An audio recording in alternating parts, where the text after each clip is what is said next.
नमस्कार दर्शक बंधु आपणकर जदि तुला राशि होइथाए तेबे एही भिडियोटी आपणक पई बहुत अधिक गुरुत्वपूर्ण रही कारण यही 2026 वर्षर प्रथमार्ध बा प्रथम 6 मास आपणकर अतिक्रम कर सारिलाणी एवं यही समय मध्यरे बहुत गुड़िए नकारात्मक परिस्थितिर सम्मुखीन होइचंती बहुत दुखद कष्टर समय मध्य दे गति करिसंती एवं एभली किछि घटनार दुर्घटनार सम्मुखीन होइचंती जहाँ जीवन रे आपण केबे कल्पना करि नथिले किंतु आगामी 6 मास माने यही जुलाई रु डिसेम्बर मध्यरे आपणक पई चमत्कारी रहिबा पई जाउछि।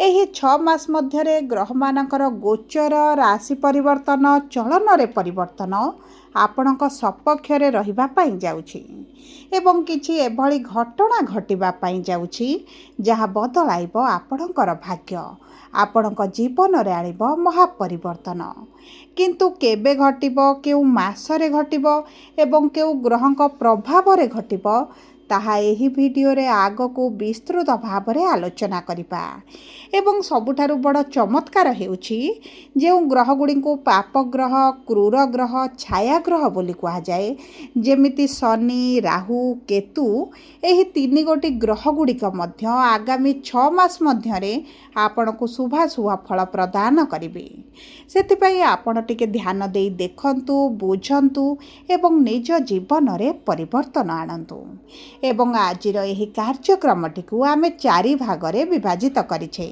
प्रथम 3 भागरे तुला राशि 3 गोटी नक्षत्रर व्यक्तिविशेषंक पई केमिति रहिबो आगामी 6 मास कौन प्रभाव पड़िबो केउ क्षेत्र रे प्रभाव पड़िबो एवं केबे ठारू पड़िबो विशेष भाव में कौन आपन को उपाय करने को पड़िबो सही विषय रे आलोचना करिबा।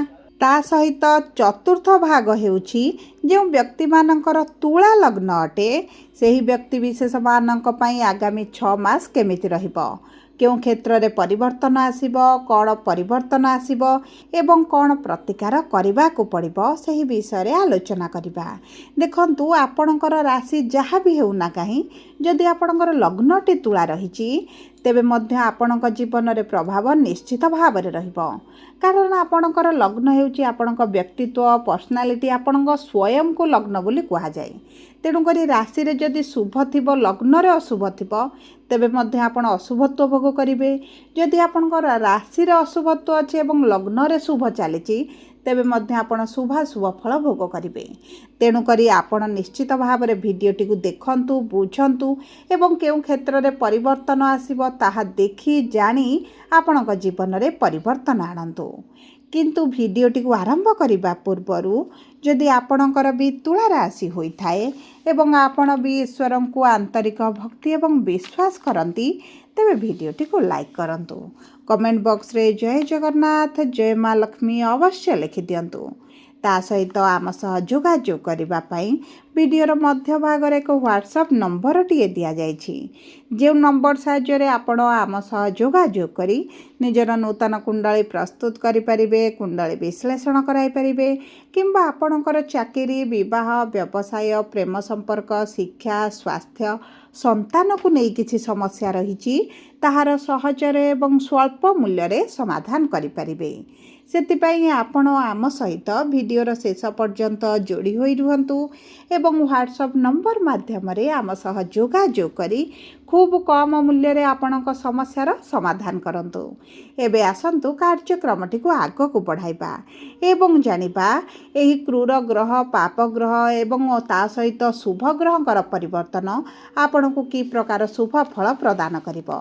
देखंतु एही जून मास रे गुरु उच्चस्थ होइचंती एवं आपणकर केंद्र रे गोचर करिसंती किंतु जुलाई मास 15 तारिख रु अगस्त मास 12 तारिख पर्यंत गुरु अस्त स्थिति रे विराजमान करिवे एवं शनि आपणक षष्ठ भाव रे विराजमान करी बक्री स्थिति रे रहिबे से आगामी 138 दिन पर्यंत एवं डिसेम्बर मास 5 तारिख दिन छायाग्रह राहु एवं केतु निज चलन रे परिवर्तन करिवे जे दीर्घ 18 मास परे राशि परिवर्तन करिवे तेणुक आसंतु विस्तृत भाव में जानिबा आपणक जीवन रे की प्रकार प्रभाव पड़िबो। सर्वप्रथम जानिबा चित्रा तुला राशि 14/7 तुला राशि व्यक्ति विशेष मानकर ନକ୍ଷତ୍ରାଧିପତି ହେଉଛନ୍ତି ମଙ୍ଗଳ ଏବଂ ମଙ୍ଗଳ ବିରାଜମାନ କରିଛନ୍ତି ଆପଣଙ୍କର ଅଷ୍ଟମ ଭାବରେ। କିନ୍ତୁ ଏହି ଜୁଲାଇ ମାସରେ ଆପଣଙ୍କ ଭାଗ୍ୟର ଭାବକୁ ଗୋଚର କରିବେ। ଦେଖନ୍ତୁ ଏହି ସମୟ ମଧ୍ୟରେ ଆପଣଙ୍କର ଯେଉଁ ସ୍ୱାସ୍ଥ୍ୟଗତ ସମସ୍ୟା ରହୁଛି, ବିଭିନ୍ନ ପ୍ରକାର ସ୍ୱାସ୍ଥ୍ୟ ସମସ୍ୟା, ଅସ୍ଥିଗତ ସମସ୍ୟା, ଆଣ୍ଠୁ ଗଣ୍ଠିରେ ଯନ୍ତ୍ରଣା ହେବା, ଛୋଟ ବଡ଼ ଦୁର୍ଘଟଣା ଘଟିବା ଏବଂ ତା ସହିତ ମାନସିକ ଦୁଶ୍ଚିନ୍ତା ବଢ଼ିବା ସହିତ ବିପି, ଡାଇବେଟିସ୍, କୋଲେଷ୍ଟ୍ରଲ୍ ଏବଂ ବିଭିନ୍ନ ପ୍ରକାର ନୂତନ ରୋଗ ଆପଣଙ୍କ ଶରୀରରେ ଦେଖାଯାଉଛି। ବିଶେଷ ଭାବରେ ଆପଣ ଚର୍ମଜନିତ ସମସ୍ୟାରେ ପୀଡ଼ିତ ରହୁଛନ୍ତି। କିନ୍ତୁ ଏହିଭଳି ପରିସ୍ଥିତିରୁ ଆପଣ ବାହାରକୁ ବାହାରିବା ପାଇଁ ଯାଉଛନ୍ତି। ଦେଖନ୍ତୁ ରାହୁ ଆପଣଙ୍କ ପଞ୍ଚମ ଭାବରେ ବିରାଜମାନ କରି ସନ୍ତାନ ସୁଖରୁ ବଞ୍ଚିତ କରୁଛନ୍ତି, ସନ୍ତାନ ପ୍ରାପ୍ତିରେ ବାଧା ସୃଷ୍ଟି କରୁଛନ୍ତି ଏବଂ ତା ସହିତ ଶିକ୍ଷା କ୍ଷେତ୍ରରେ ଯେଉଁ ବାଧା ଆଣୁଛନ୍ତି ସେହି ସବୁ କ୍ଷେତ୍ରରେ ଆପଣ ଶୁଭ ଫଳ ପ୍ରାପ୍ତି କରିବେ। ଯଦି ଆପଣ ଏହି ସମୟ ମଧ୍ୟରେ ସରକାରୀ ଚାକିରି ପାଇଁ ଚେଷ୍ଟା କରନ୍ତି, ବିଶେଷ ଭାବରେ ଜୁଲାଇ ମାସ 15 ତାରିଖ ପରେ ଆପଣଙ୍କୁ ସରକାରୀ ଚାକିରି ହୋଇଯିବାର ଅତ୍ୟନ୍ତ ଯୋଗ ବନୁଛି। ଏହି ସୁବର୍ଣ୍ଣ ସୁଯୋଗ ଆପଣଙ୍କ ପାଇଁ ଦୀର୍ଘ 12 ବର୍ଷ ପରେ ଆସିଛି। କାରଣ ଗୁରୁ ସୂର୍ଯ୍ୟ ଏକତ୍ର ଆପଣଙ୍କ କର୍ମର ଭାବରେ ଦଶମ ଭାବରେ ବିରାଜମାନ କରିବେ। ତେଣୁକରି ସରକାରଙ୍କ ସମ୍ବନ୍ଧିତ ବି ଯଦି କିଛି ଆପଣ କାର୍ଯ୍ୟ କରୁଛନ୍ତି, ଆପଣଙ୍କୁ ଉତ୍ତମ ଫଳ ପ୍ରାପ୍ତି ହେବ। ଜମି, ଭୂମି, ଯାନ, ବାହନ ଯଦି କିଛି କ୍ରୟ କରିବା ପାଇଁ ଚାହୁଁଛନ୍ତି, ତେବେ ମଧ୍ୟ ଆପଣଙ୍କ ପାଇଁ ଅତି ଉତ୍ତମ ସମୟ ରହିଛି।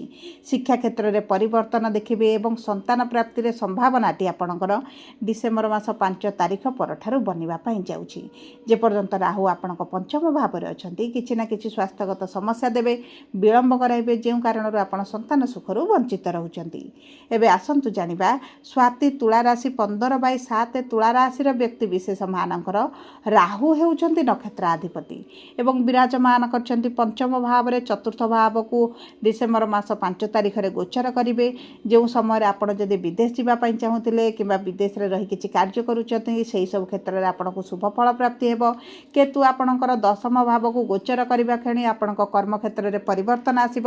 ଚାକିରିରେ ଆପଣ ପରିବର୍ତ୍ତନ କରିପାରନ୍ତି। ନୂତନ ଚାକିରିର ଯଦି ସନ୍ଧାନରେ ରହିଛନ୍ତି, ତାହା ମଧ୍ୟ ଆପଣଙ୍କର ପୂର୍ଣ୍ଣ ହୋଇଯିବ ଏବଂ ବିଶେଷ ଭାବରେ ଯଦି ଆପଣଙ୍କର ଟ୍ରାନ୍ସଫରରେ କିଛି ସମସ୍ୟା ଆସୁଥିଲା, ତାହା ଆପଣଙ୍କର ହୋଇଯିବ।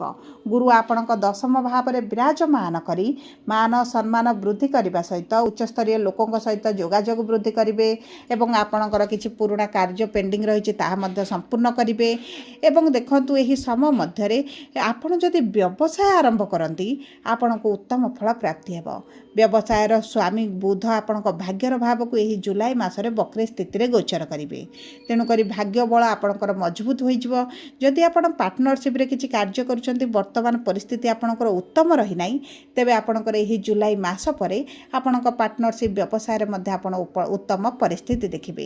ତା ସହିତ ଦେଖନ୍ତୁ ବିବାହରେ ଯେଉଁ ସମସ୍ୟା ହେଉଛି, ବିବାହ ହୋଇପାରୁନାହିଁ, ଆପଣଙ୍କ ପ୍ରେମ ସମ୍ପର୍କ ବିବାହରେ ପରିଣତ କରିବା ପାଇଁ ଚାହୁଁଛନ୍ତି, ବିଭିନ୍ନ ପ୍ରକାର ସମସ୍ୟା ଆସୁଛି, ସେହି ସମସ୍ୟା ମଧ୍ୟ ଆପଣଙ୍କର ଦୂର ହୋଇଯିବ। ବିବାହ ପାଇଁ ମଧ୍ୟ ଅତି ପ୍ରବଳ ଯୋଗ ବନିବ। ଏବଂ ଆସନ୍ତୁ ଜାଣିବା ବିଶାଖା ତୁଳା ରାଶି 16/7 ତୁଳା ରାଶିର ବ୍ୟକ୍ତି ବିଶେଷମାନଙ୍କର ନକ୍ଷତ୍ରାଧିପତି ହେଉଛନ୍ତି ଦେବଗୁରୁ ବୃହସ୍ପତି ଏବଂ ଗୁରୁ ବିରାଜମାନ କରିଛନ୍ତି ଆପଣଙ୍କର କେନ୍ଦ୍ରର ଭାବରେ ଏବଂ ଦଶମ ଭାବରେ।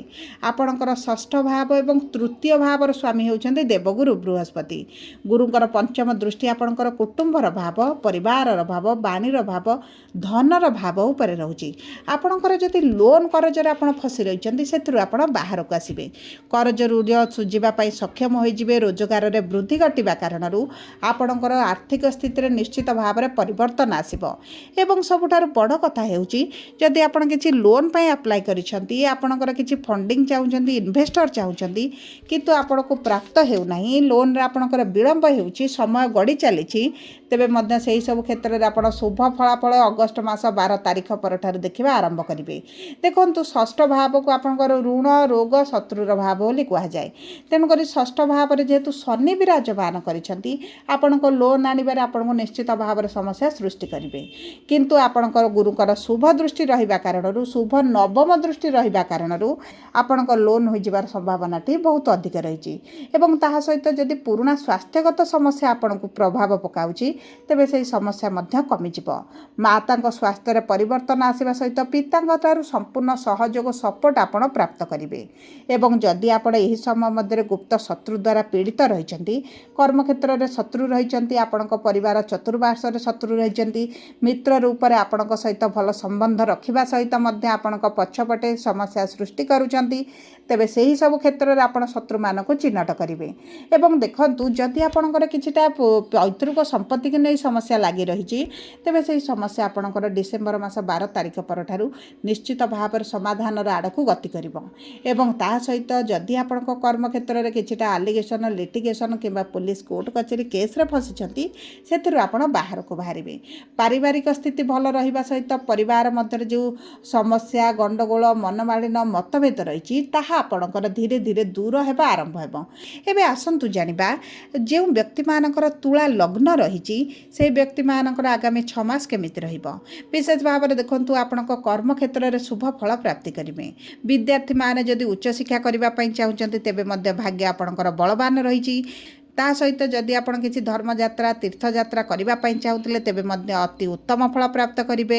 ଏବଂ ଦେଖନ୍ତୁ, ଏହି ସମୟ ମଧ୍ୟରେ ଯଦି ଆପଣଙ୍କର କିଛି ଜମି ଜମା ବିକ୍ରି କରିବା ପାଇଁ ଚାହୁଁଥିଲେ, କ୍ରୟ କରିବା ପାଇଁ ଚାହୁଁଥିଲେ, ତେବେ ମଧ୍ୟ ଆପଣଙ୍କ ଭାଗ୍ୟ ସାଥ ଦେବ। ଯଦି ଆପଣ ଅର୍ଥରୁ ଅର୍ଥ କମାଉଥିଲେ, କୌଣସି ଜାଗାରେ ଅର୍ଥକୁ ଇନଭେଷ୍ଟ କରୁଥିଲେ, ସେହି ସବୁ କ୍ଷେତ୍ରରେ ଆପଣଙ୍କୁ ନିଶ୍ଚିତ ଭାବରେ ଶୁଭ ଫଳ ପ୍ରାପ୍ତି ହେବ। ଏବଂ ବିଶେଷ ଭାବରେ ସବୁଠାରୁ ବଡ଼ କଥା ହେଉଛି, ଆପଣଙ୍କ ବିବାହ ପାଇଁ ମଧ୍ୟ ଅତି ପ୍ରବଳ ଯୋଗ ବନୁଛି। ଏବେ ଆସନ୍ତୁ ଜାଣିବା କ'ଣ ରହିଛି ଆପଣଙ୍କ ପାଇଁ ପ୍ରତିକାର। ଦେଖନ୍ତୁ, ଆପଣ ପ୍ରତ୍ୟେକ ଦିନ ହନୁମାନ ଚାଳିଶା ପାଠ କରନ୍ତୁ, କୁକୁରମାନଙ୍କୁ କିଛିଟା ଖାଇବା ପାଇଁ ଦିଅନ୍ତୁ, ଚେଷ୍ଟା କରନ୍ତୁ ପ୍ରତ୍ୟେକ ଦିନ ଗୁରୁଙ୍କର ବୀଜ ମନ୍ତ୍ର 108 ଥର ପାଠ କରିବା ପାଇଁ। ତ ଶନିବାର ଦିନ ଶନି ମନ୍ଦିରରେ ସୋରିଷ ତେଲର ଦୀପ ଜାଳିବା ସହିତ ଆପଣ ଚେଷ୍ଟା କରନ୍ତୁ ଗରିବ ଲୋକମାନଙ୍କୁ କିଛିଟା କଳା ରଙ୍ଗର ଜିନିଷ ଦାନ କରିବା ପାଇଁ। ଏହା ଆପଣଙ୍କର ଭାଗ୍ୟକୁ ବଳବାନ କରାଇବ।